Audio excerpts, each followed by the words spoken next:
Salut tout le monde, bienvenue dans ce nouvel épisode de Ma Bible, mon couteau, une émission de catéchèse par des catholiques pour tout le monde. C'est universel. Ce soir, on est en compagnie de Diego. Bonsoir Diego. Bonsoir. Bonsoir Gabriel, bonsoir à De tout le monde. Loïc. Bonsoir Loïc. Bonsoir tout le monde. Et de Mauritius. Bonsoir. Bonsoir à tous. Bonsoir le Suisse. J'espère que vous allez bien depuis la dernière émission. Ce soir, le grand thème, ce sera le purgatoire. Voilà, ça paraît assez normal après le Paradise. Avant de commencer, la prière à l'Esprit Saint. Et ensuite, on enchaîne direct. On est sur Internet, on perd pas de temps. On y va, fissa. Au nom du Père et du Fils et du Saint-Esprit. Amen. Venez, Esprit Saint, remplissez les cœurs de vos fidèles et allumez en eux le feu de votre amour. Envoyez votre Esprit, Seigneur, et il se fera une création nouvelle, et vous renouvellerez la face de la terre. Prions. Ô Dieu qui avez instruit les cœurs de vos fidèles par la lumière du Saint-Esprit, donnez-nous par ce même Esprit de comprendre et d'aimer ce qui est bien et de jouir sans cesse de ces divines consolations par Jésus-Christ notre Seigneur. Amen. Amen. Au nom du Père et du Amen. Fils et du Saint-Esprit. Amen. Alors ce soir, l'émission va se couper en deux parties. Première petite rubrique, Sainte Gertrude par Diego. Voilà, il tenait absolument à en parler à juste titre puisque ça concerne le purgatoire. Et ensuite, grosse partie sur le purgatoire. Qu'est-ce que c'est, où c'est, est-ce qu'on y va obligatoirement, qui on y trouve, etc. Voilà, on attaquera ce gros sujet juste après. Mais tout de suite, c'est Diego sur Sainte Gertrude. Alors, Sainte Gertrude, c'était une moniale cistérienne allemande du XIIe siècle et elle était connue pour ses visions qui étaient relativement spirituelles. Elle faisait preuve d'une grande piété et c'était la seule sainte allemande à porter le titre de grande, une grande sainte. Elle est fêtée au mois de novembre, le mois qui est dédié aux âmes du purgatoire. Et il est pertinent de rappeler que les révélations que notre Seigneur a fait à Sainte Gertrude, il lui a enseigné une prière pour la délivrance des âmes du purgatoire, une prière que nous pouvons réciter en leur faveur. Donc il lui a apporté ce chapelet pour les âmes du purgatoire qu'il est bon de réciter au mois de novembre pour le mois des âmes du purgatoire. Voilà, avant d'expliquer tout, effectivement, les âmes qui sont au purgatoire c'est pas elles ont, on va dire qu'elles ont besoin de notre aide. En tout cas, on peut les aider. Voilà, c'est plutôt on peut les aider, et c'est pour ça qu'il y a eu ce chapelet pour prier pour les aider. On en parlera plus profondément après. Vas-y, continue, Diego. Ah, ouais, merci. Donc ce chapelet, il aurait été révélé par notre Seigneur Jésus-Christ à la Sainte Gertrude lors d'une vision. Et on dit qu'à chaque fois que l'on prie des dizaines récitées avec ferveur, avec confiance et une grande foi, 1000 âmes seraient délivrées du purgatoire. Lors de cette vision, notre Seigneur Jésus lui aurait dit aussi également: «Chaque fois que tu libères une âme du purgatoire, tu fais un acte qui me plaît, qui ne serait pas plus grand si tu m'avais sauvé de la souffrance. En temps voulu, je récompenserai mes libérateurs selon l'abondance de mes richesses. Les fidèles libéreront les âmes avec plus de rapidité si leurs prières sont dites avec plus ou moins de ferveur, et aussi selon les mérites de chacun aura acquis durant sa vie sur terre.» Donc ça rejoint ce que tu disais, Gabriel. Heu, pour les âmes du purgatoire, elles ont vraiment besoin que l'on puisse prier pour intercéder pour elles, pour qu'elles puissent en sortir de cet état de purgatoire, pour partir ensuite vers le paradis qui leur est, destiné. Je voulais faire une petite aparté sur chaque grain, sur la dizaine pour la récitation du chapelet. Je voulais, réciter la prière que l'on cite. «Père éternel, je vous offre le très précieux sang de votre divin Fils Jésus, en union avec les saintes messes célébrées aujourd'hui à travers le monde, pour toutes les âmes du purgatoire, pour les pécheurs dans l'Église universelle, les pécheurs en tout lieu, ceux de mon entourage et de ma propre famille.» On termine par Amen. Ce qui est intéressant de voir là-dedans, c'est qu'en fait, on prie pour le monde entier, d'accord, pour l'unité de l'Église, pour les pécheurs, mais tous les pécheurs. Donc c'est stipulé en tout lieu, ceux de mon entourage aussi, forcément, mes proches, et ceux de ma propre famille, parce que l'entourage, ça peut être des amis, des gens qu'on connaît et ma propre famille. Donc ça, c'est important pour prier pour les défunts qui sont, actuellement au purgatoire pour qu'ils puissent être, libérés. Ensuite, il est dit que le très précieux sang de Jésus-Christ soit sur nous et sur les âmes des défunts. Alors, selon sainte Gertrude, chaque fois qu'elle récitait cette prière, avec la foi, un grand nombre d'âmes du purgatoire étaient libérées. Comme je vous dis, ça pouvait aller jusqu'à 1000 âmes du purgatoire libérées. Voilà, Gabriel, j'en ai fini. Eh ben merci. Voilà, on en a appris un peu plus sur Sainte Gertrude. Euh, et, Et je sais euh, pas si j'ai dit et la son date, pardon, chapelet. excuse-moi, c'est Ouais. le 16, je sais pas si je l'ai dit, c'est le 16 novembre. Le 16 novembre. T'avais dit que c'était en novembre, je sais plus si t'avais dit Oui, exactement la date, mais voilà, le 16 novembre. Après, ça veut pas dire qu'il faut attendre le 16 novembre pour, par exemple, euh, prier pour demander des choses à Sainte Gertrude ou quoi. Alors, on peut prier n'importe quel saint, n'importe quand. Il n'y a pas de... D'autant que le mois de novembre, c'est le mois du purgatoire, donc c'est le meilleur moment de l'année pour prier pour les âmes des défunts, notamment pour les gens qui sont partis récemment. Voilà. Mais ce qui n'empêche pas de le faire tout le long de l'année. tout à fait. Donc on a introduit le thème de ce soir, le purgatoire. Voilà, cette chose qu'on entend souvent parler, qui n'est ni le paradis ni l'enfer, qui n'est pas partagé par tout le monde. C'est quelque chose qui est spécifiquement catholique. Ni les protestants, avec toutes leurs branches, ni les orthodoxes ne partagent cette chose avec nous. Et donc on va voir ça ensemble. Qu'est-ce que c'est? Pourquoi on dit que ça existe, pourquoi on y est, comment on fait pour pas y aller, etc. On verra tout ça ce soir. Alors, qui veut commencer sur le purgatoire? Euh, Grosso modo, déjà, qu'est-ce que c'est, qu'est-ce qu'on y fait? Alors, je peux peut-être introduire un tout petit peu sur cette partie-là. Il faut savoir que la notion de purgatoire, elle a commencé à se cristalliser au Moyen Âge, bien qu'elle soit déjà mentionnée de très nombreuses fois dans l'Ancien Testament. Tout à fait. Mais effectivement, donc c'est une notion très particulière parce que déjà elle repose sur le fait qu'on croit l'âme immortelle. Donc ça, c'est des choses on a définies précédemment. Donc à la mort, notre âme se sépare du corps et elle entre tout de suite dans ce qu'on appelle le jugement particulier.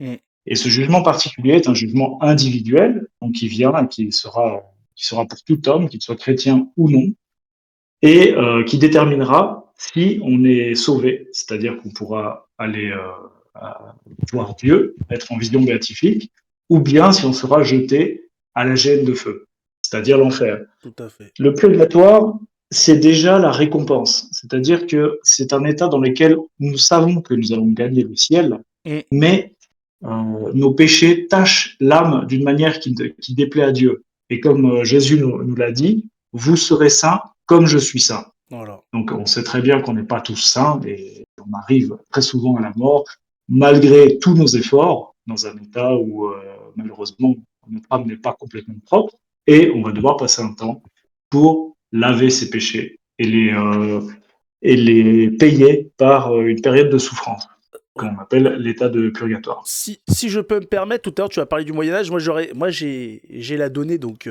si je peux l'introduire, c'est que plus précisément c'est au XIe siècle, pour ceux que ça intéresse, s'ils veulent le farfouiller, c'est la notion du purgatoire, elle est introduite techniquement donc au XIe siècle par Hildebert de Lavardin. Voilà, pour ceux que ça intéresse, qui veulent un petit peu fouiller, vous pourrez chercher un peu tout ça. Avais-tu quelque chose à rajouter, Mauritius?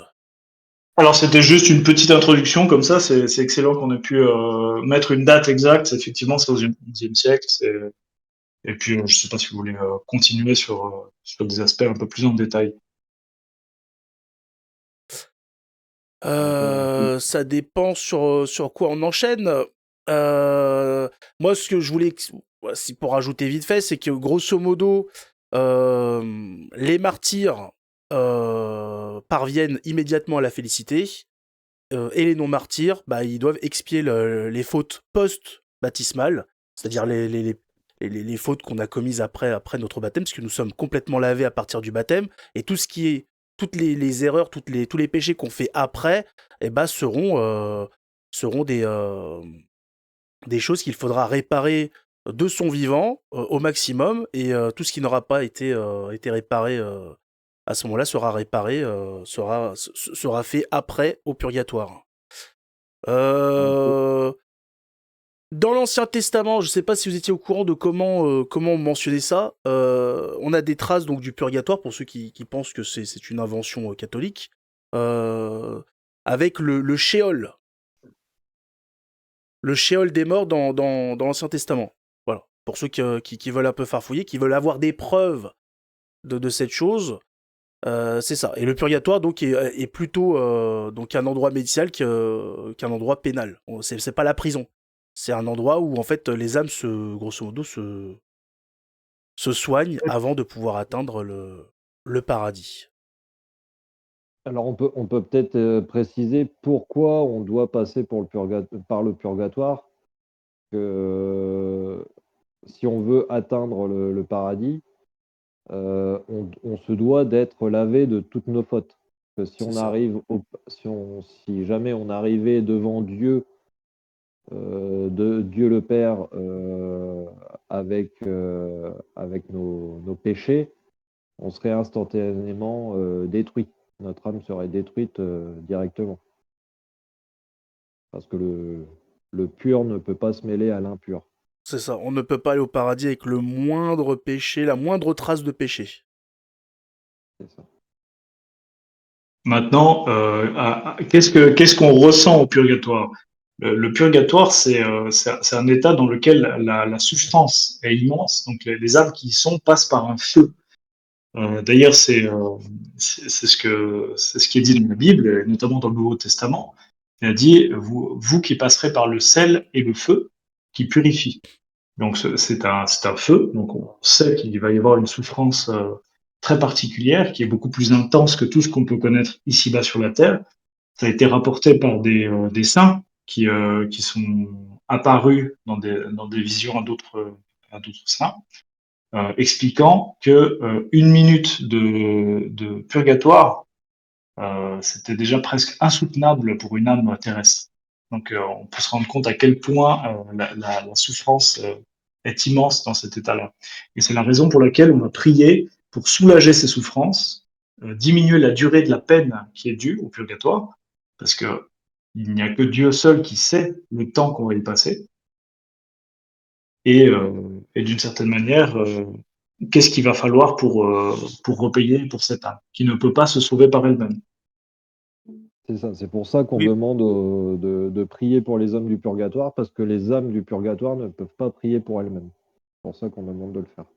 On l'avait abordé lors des émissions précédentes où on expliquait que la personne peut prier pour elle-même et se sauver jusqu'au dernier moment. C'est-à-dire De sa qu'elle vie. peut se repentir, c'est un repentir sincère jusqu'au dernier moment. Mm. À partir du moment où elle est passée dans son jugement particulier et elle se retrouve au purgatoire, elle peut intercéder et prier pour les autres, mais elle ne peut pas intercéder, prier pour elle-même. C'est pour ça que nous devons de prier pour les âmes du purgatoire pour les aider à réduire ce temps en purgatoire. C'est ça. Et il faut préciser aussi que pour aller au purgatoire, c'est comme pour le paradis, il faut être Ah oui, ah oui, oui. en état de grâce.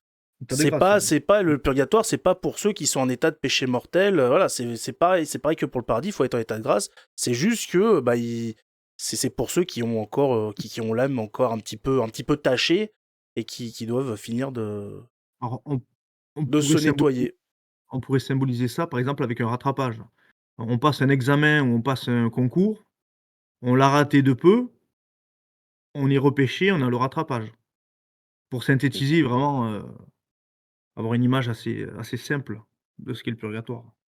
Elle est pas exacte, mais oui, Oui, faire ça se rapproche quelques de fautes ça, ça se rapproche de ça. pour vraiment, voilà, c'est Voilà. pas exactement ça tout à fait, mais Donc ça ne change pas les choses, voilà. En état de grâce, purgatoire ou paradis, ou sinon l'enfer. Exactement. Après, je ne sais pas, Diego, si tu voulais mentionner cet aspect sur les Judas Maccabées. Alors oui, oui, après du coup, c'était pour expliquer. Souvent, par exemple, les protestants nous expliquent que le purgatoire n'est pas dans la Bible. Alors, faut savoir que les protestants, ils ont retiré jusqu'à, il me semble, 7 livres de la Bible catholique, et notamment ceux qui les dérangeaient. C'est-à-dire que dans le deuxième livre des Maccabées, il est fait référence au purgatoire. D'accord? Au chapitre 12, de versets 38 à 46. Le contexte, c'est que Judas Maccabée et ses hommes, après avoir remporté une bataille, découvrirent que certains de leurs soldats étaient morts en pécheur. Comment ils se sont aperçus de ça? C'est parce qu'ils portaient sur eux des amulettes païennes, ce qui était un péché à l'époque pour les Juifs. Alors, pourquoi se sont-ils donné la peine de prier pour ces hommes-là s'ils les savaient damnés? Tout à fait. Car car ils n'avaient pas pu croire que les soldats tués dans la bataille dussent ressusciter. C'eût été chose inutile et vaine de prier pour des morts. Il considérait en outre qu'une très belle récompense était réservée à ceux qui s'endorment dans la piété, et c'est là une pensée saine et pieuse. Voilà pourquoi il fit ce sacrifice expiatoire pour les morts afin qu'ils puissent être délivrés du péché.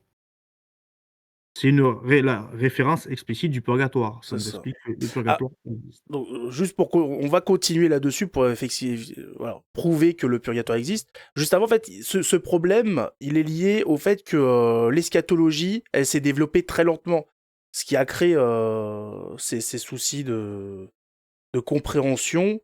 L'eschatologie, qui est l'étude des fins dernières de l'homme et du monde, c'est un travail fastidieux et il fallait comprendre. Faut chercher vraiment faut aller voir comment dire, les textes originaux. Ça a demandé un certain travail, et tout ça, ça a créé de la confusion. Il y a des gens, il y a eu des gens qui se sont perdus sur le chemin de la vérité par rapport à ça.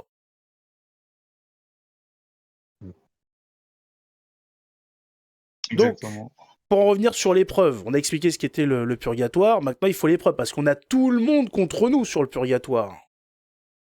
Bah, là, je viens d'en citer une avec le livre des Maccabées, par Voilà. exemple. Moi, je vais citer des gens qui étaient là bien avant nous. Je vais commencer par Origène, père de l'exégèse biblique. Voilà. On commence avec du lourd. L'apocatastase. Voilà. Hein. Qui parlait déjà du purgatoire. Et avant lui, il y avait déjà Clément d'Alexandrie, apologète et père de l'Église. Voilà. Qui disait, voilà, les souillures des justes seront purifiées en passant par un fleuve de flammes. Voilà, il n'y a pas de... On n'est pas là en train d'avoir quelque chose de flou, c'est clair.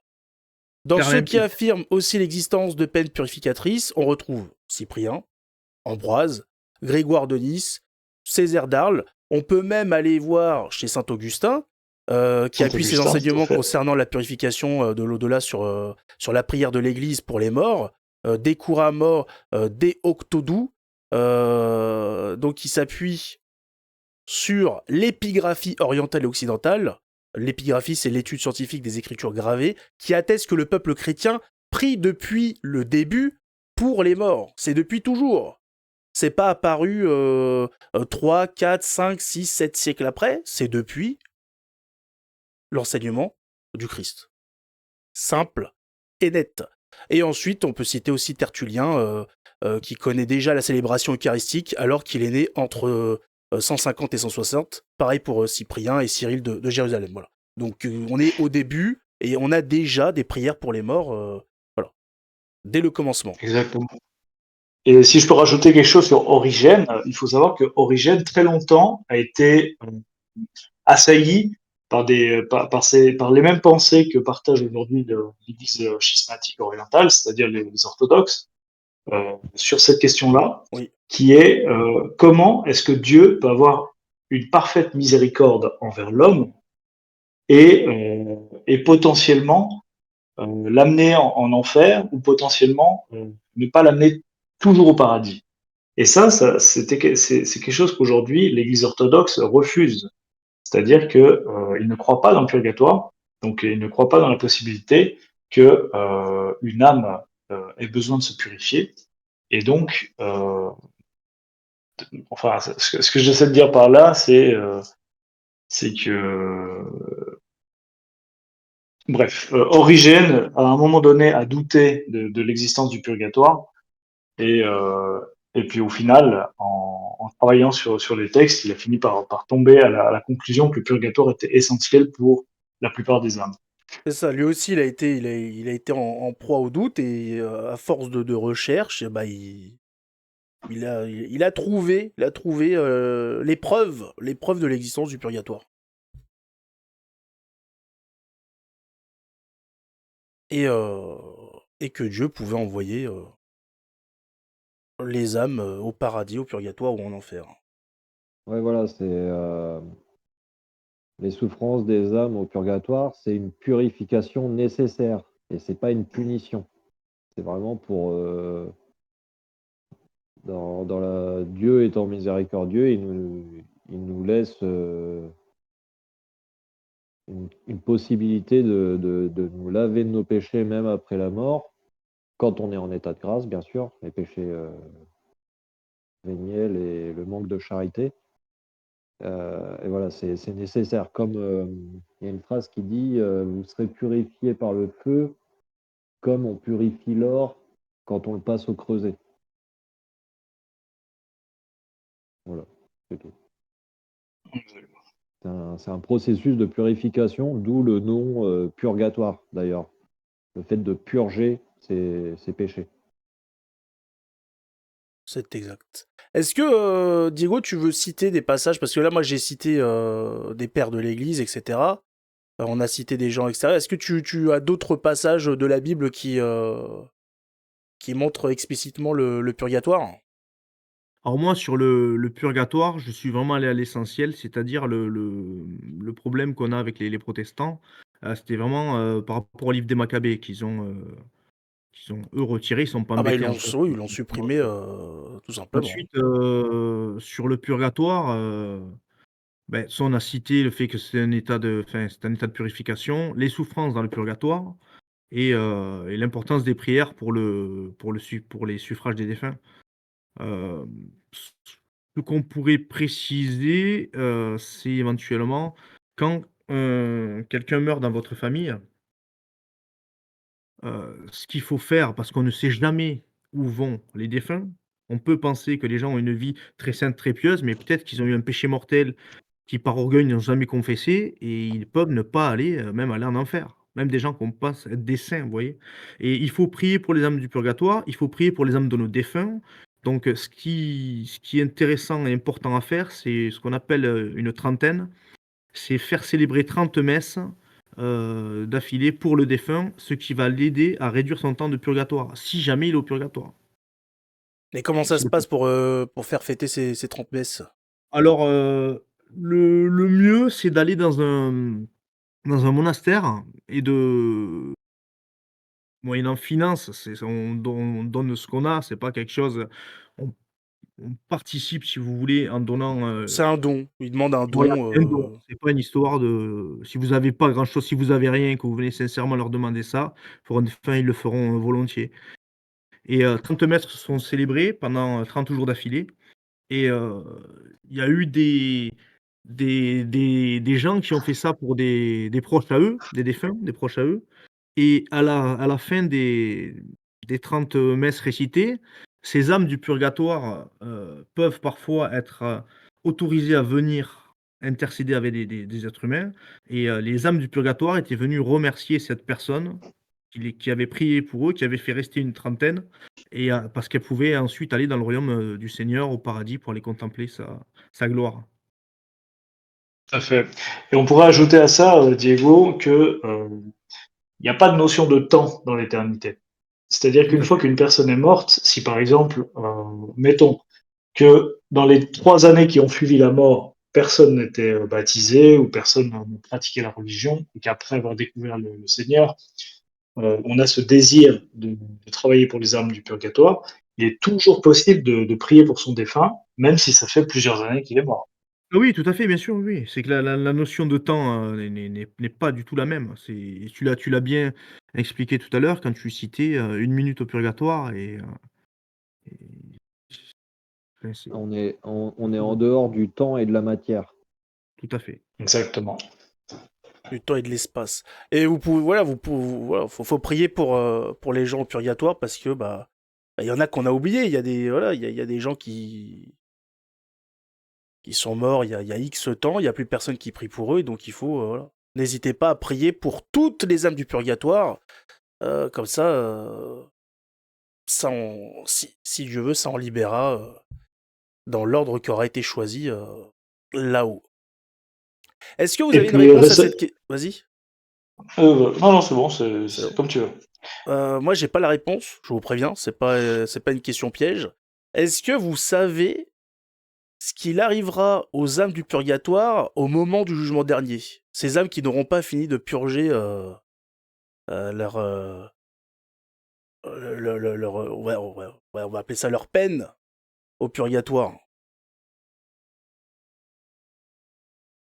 Ben, Alors là, après, Ils sont sauvés. alors normalement, il y a le purgatoire, il y a un temps maximal, on va dire. C'est pas infini parce que quand il y a le jugement, dernier, à ce moment-là, tout le monde reviendra, que ce soit les gens qui soient en enfer, les gens qui sont au paradis et les gens qui sont au purgatoire et aussi les gens qui seront encore vivants sur la terre à ce moment-là Bien et là, il y aura sûr, le jugement mais et les âmes du purgatoire après ce jugement-là, elles iront au paradis.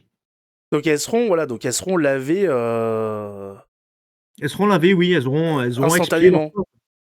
Elles auront expié leurs fautes, c'est-à-dire que il me sem alors je veux pas dire de bêtises, mais il me semble que dans les petits voyants de Fatima, il y en avait une qui devait aller au purgatoire, jusqu'à la jusqu'au jugement dernier. C'était une enfant parce Ouais. Et qu'elle avait, c'est très très dur. C'est très très dur. une Les visions de Fatima, elles montrent aussi que Max, le petit, je sais pas comment il s'appelle, le garçon, il se sauverait parce que il y a son ami qui avait demandé à la Sainte Vierge s'il pourrait se sauver. Elle a dit il faudra qu'il récite beaucoup de rosaires, du mais rosaire, ouais, il pourra être sauvé. tout à fait, C'est ouais. pour dire, à 11 ans, ce garçon euh, était En déjà sur la disant sellette et ça me fait réfléchir, quoi. Il faut imaginer qu'à l'époque, il n'y avait pas, il y avait pas les mêmes tentations. Il y avait, voilà, c'était pas le monde d'aujourd'hui. Et oui, Donc déjà, si à l'époque, à 11 ans, on pouvait déjà être sur la sellette, en sachant qu'à 11 ans, on n'avait pas accès comme aujourd'hui à Internet, etc. Alors imaginez aujourd'hui. tout à fait. Euh... et petite question un peu plus personnelle, mais alors, je vous demande d'être franc et honnête. Qu'est-ce qui se passe pour l'âme d'un défunt qui était croyant, mais qui n'a pas voulu se confesser avant son départ? Est-ce que ça se rapproche pas du péché contre le Saint-Esprit, ça? Je alors sais pas. peut-être qu'on peut relativiser, c'est-à-dire il ne s'est pas confessé, effectivement. Par contre, on a l'autorisation dans l'Église catholique de croire à la miséricorde de Dieu Tout à fait. et la possibilité qu'il y ait une contrition parfaite dans le cœur de cette personne, même si elle n'a pas eu l'occasion ou le désir de voir un prêtre quand c'était encore possible. Tout à fait. Comme a dit Diego tout à l'heure, on a jusqu'à la dernière seconde de notre vie sur Terre pour faire une réelle contrition, une réelle conversion et pouvoir retrouver le Seigneur. J'ai D'accord. un petit exemple là-dessus et ça va parler aussi sur le cas du suicide. Il y a une personne, qui était une fervente catholique, est allée voir, un saint, je n'ai plus en tête exactement, je suis désolé, pour lui demander, elle avait perdu son frère. Elle lui demandait, si son frère, elle pleurait parce qu'elle voulait savoir si son frère était allé en enfer du fait qu'il soit suicidé. Ce monsieur avait mis fin à ses jours en sautant d'un pont et en fait, entre le temps où il s'est jeté, il a décidé de se suicider, certainement dans un mal-être, qu'on peut comprendre, le fait de vouloir mettre fin à sa vie, et le moment où il est décédé, le saint lui a dit: «Vous savez, entre le pont et l'eau, il a eu le temps de se repentir et il a été sauvé» et cette femme était, extrêmement heureuse. C'est-à-dire qu'on pourrait croire que même tous les suicidés iraient en enfer, mais si à un moment, ils regrettent sincèrement, ils peuvent être sauvés. Attention, ça ne veut pas dire que tous les gens qui se suicident vont être sauvés. Non, la C'est plupart des des gens vont exceptions l'être. là qui sont C'est une mentionnées, hein. exception. Parce que Mmh. cette personne s'est jetée du pont et entre le pont et jusqu'à ce qu'il tombe dans l'eau et dans les rochers, enfin qu'il meure, il a pu se repentir. Il s'est dit dans sa tête: «Putain, mais qu'est-ce que j'ai fait, quoi? J'ai fait n'importe quoi, pardonnez-moi mon Dieu» et il suffit qu'à ce moment-là, il soit sincère, ça pourrait lui permettre d'être sauvé. Donc ça, c'est aussi quelque chose qui on peut c'est pour ça qu'on dit qu'on ne sonde pas les reins et les cœurs. C'est pour ça, dans le doute, on nous demande de prier pour le purgatoire, quoi. Tout à fait. Tout à Dans fait. le doute. D'accord. Et c'est peut-être ce qui nous différencie tellement des protestants qui croient à la prédestination. C'est-à-dire que, tout comme l'hérésie janséniste, la prédestination, en fait, ça montrerait que Dieu a décidé par avance quelles âmes seraient sauvées et quelles âmes seraient condamnées. Sur les damnés, ouais. Mais Dieu, dans sa miséricorde, donne toujours la possibilité, même s'il connaît tout sur ce qu'on peut faire, il nous laisse toujours, par sa miséricorde, le choix de nous convertir malgré les vies qu'on mène. Eh ben, il sait tout, mais ça empêche pas notre libre arbitre. Sauf qu'il est déjà au courant des choix qu'on va faire. Mais il nous laisse choisir, il nous laisse agir comme on le souhaite. Voilà. Par exemple, d'ailleurs, on a parlé dans une autre émission, mais Monsieur Otoya Yamaguchi, qui s'est suicidé après son acte héroïque, peut-être, euh, qu'il a fait une contrition parfaite et il est au purgatoire Mmh. actuellement. Peut-être, on ne sait pas. Ça on peut pas le Espérons pour savoir. lui. On peut pas le Grand homme. savoir et c'est ce qui est même, beau, c'est-à-dire qu'on sait jamais, on prendre l'exemple aussi de saint Bruno, qui lui a écrit, il avait assisté à l'enterrement de quelqu'un qui pensait être un saint. Il y avait énormément de gens pendant son enterrement et 3 jours consécutifs, le corps du défunt s'est levé et il a dit, je passe en jugement, je vais être condamné, je suis damné». Donc et là, ça a changé carrément. Je veux dire, toutes les gens qui étaient présents, ça leur a changé leur vie. Ils pensaient que cette personne-là était un saint.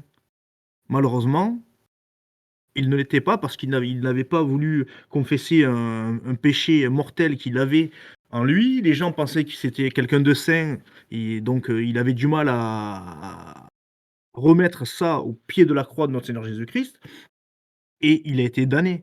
Donc on ne sait pas qui est damné et qui ne le saura pas. C'est pour ça qu'il faut avoir une conduite parfaite, il faut être un bon catholique, il faut être bon avec les gens, il faut suivre l'enseignement de l'Église, l'enseignement de la foi catholique et du Christ. Mais ne pas interpréter et ne pas tomber dans des choses comme les protestants qui, pour eux, tout le monde serait sauvé quasiment. Enfin, en gros, c'est presque ça. Ouais, on est sur autre chose avec les protestants. Et après certains pensent comme ça. Enfin, je ne sais pas. Je pense qu'il y a énormément de religions, peut-être autant de religions que ce qu'il y a de courants protestants. Mais il y en a qui croient justement dans cette prédestination, dans Oui, oui, laquelle il y aurait les élus d'un côté et les damnés de l'autre, et que bon, on après pourrait rien il y a aussi changer.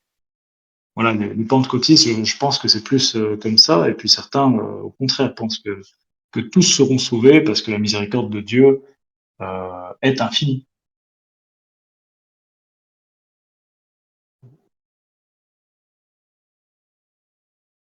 On est d'accord. Qui a quelque chose à rajouter sur le purgatoire? Bah, il y a Loïc, tu vas parler du sanctuaire de Montligeon, peut-être? Alors, le sanctuaire de Montlégion, laissez-moi juste quelques secondes. Je vais introduire vite fait le sanctuaire de Montligeon, c'est un sanctuaire qui est en France, qui est dédié aux âmes du purgatoire.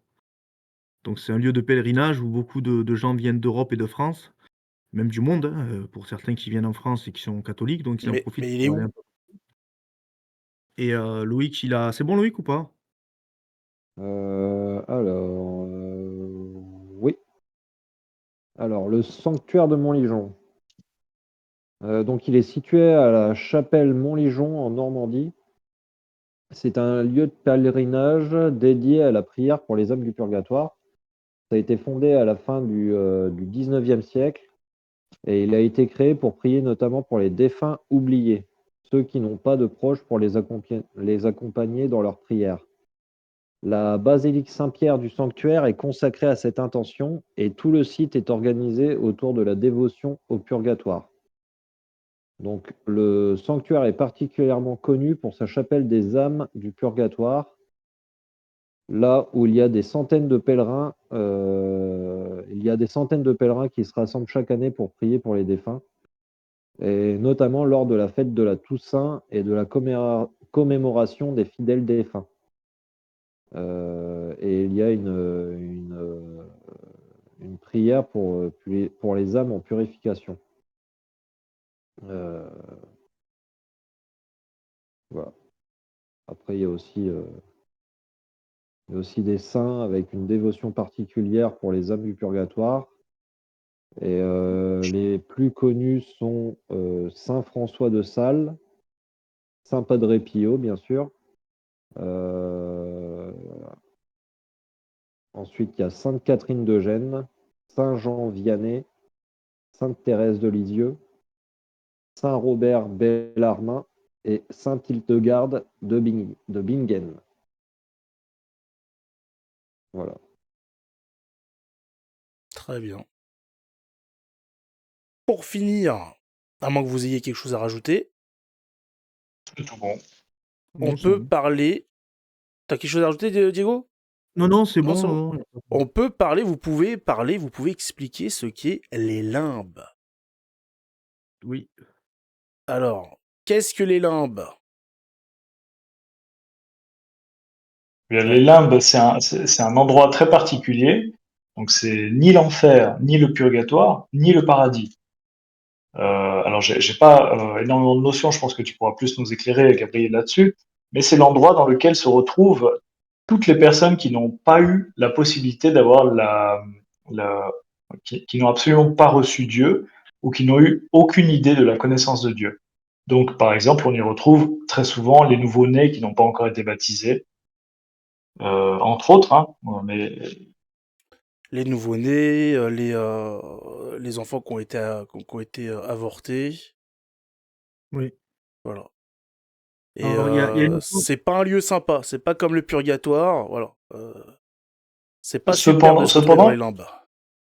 cependant, ils jouissent quand même d'un bonheur, quoique un bonheur naturel et non surnaturel comme c'est le cas du paradis, dans lequel bah, ils auront un certain état dans lequel ils ne sont pas dans une souffrance ou dans une torture permanente. Donc c'est quand même beaucoup mieux que l'enfer, on va Ah dire d'une bah non certaine manière. mais c'est-à-dire que Alors, il y a l'enfer, plusieurs c'est quand même théories. l'endroit où personne ne veut aller, donc c'est sûr que tout est mieux que l'enfer. Oui, Alors, c'est et intéressant. c'est... Vas-y, Diego. Non, mais je te laisse finir. Je t'en prie. Vas-y. En fait, oui, c'est un endroit donc où il n'y a ni cette horreur qui est l'enfer, ni la souffrance du purgatoire, qui est une souffrance sanctifiante. Donc, il n'y a pas d'espoir d'atteindre le paradis depuis les limbes, de même qu'il n'y a pas non plus de condamnation à l'enfer. C'est un endroit, c'est un milieu. D'ailleurs, je pense que c'est ce qui était appelé le shéol, de ce dont tu parlais, Diego, le séjour des morts euh, dans lequel reposait également, il me semble, hein, je pense que c'était ça, avant la venue du Christ, reposaient tous les saints dans les limbes, Voilà. Et en en fait, si tu attendant veux, d'être délivrés. pour préciser, donc, par exemple, pour les enfants qui étaient morts sans le baptême, ils étaient dans un état de bonheur naturel, mais ils étaient privés de la vision directe de Dieu. Donc, ce n'est pas comme l'enfer, mais c'est un état de bonheur. En revanche, il est incomplet. Il est souvent perçu comme une forme de privation de la béatitude, ce qui est énorme. Et dans l'Ancien Testament, il est intéressant de faire allusion, heu, avant que la rédemption de notre Seigneur Jésus-Christ mort sur la croix, les âmes des justes étaient mortes, qui étaient morts sans avoir eu accès à la vision béatifique de Dieu, se retrouvaient dans un lieu appelé le sein d'Abraham ou les limbes des justes. C'est C'était un ça, lieu de paix et d'attente, où ces âmes ne pouvaient pas encore accéder au paradis qui leur était ouvert qu'après la résurrection du Christ. tout à fait. Dans un événement qui s'appelle d'ailleurs l'anastase. Je ne sais pas si Oui, tu en avais parlé un peu la dernière fois, mais tu peux peut-être rappeler, c'est intéressant. Oui, l'anastase est représentée par une magnifique icône dans laquelle on voit le Christ qui ouvre les tombeaux d'Adam et Ève et qui les prend par la main. L'Anastase, c'est l'arrivée du Christ également dans les limbes qui vient les délivrer des enfers. Donc quand on dit par exemple que Jésus est descendu aux enfers, après la mort, il n'est pas descendu vraiment en enfer, il est descendu aux limbes pour délivrer les âmes des justes et les conduire avec lui dans le ciel. Et ceux qui ne méritaient pas cela, qui étaient décédés, eux, ils étaient en enfer.